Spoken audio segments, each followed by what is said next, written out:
Ayun, ito papakita ko sa inyo yung aking 8 baboy. Ay, biik pala. Sorry. Yan po.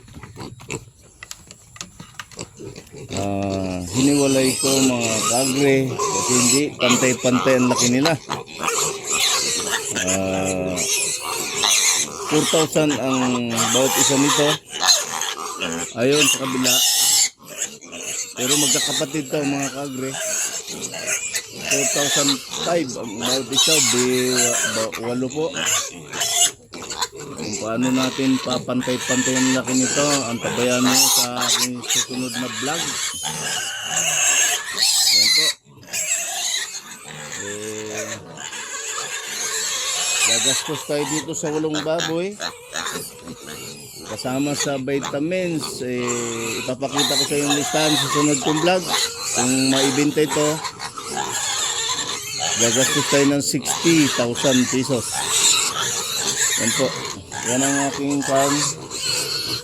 Ay, sorry. Kunting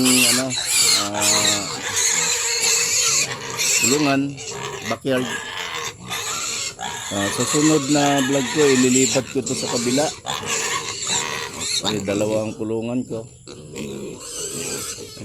Antabayan niyo kung paano ko mapapantay-pantay ang laki nito. Ayan o, sobrang liit ng 2. Sobrang liit talaga. Ito, binukod ko yung mga malaki. Ay, hanggang dito na lang po mga ka-agre.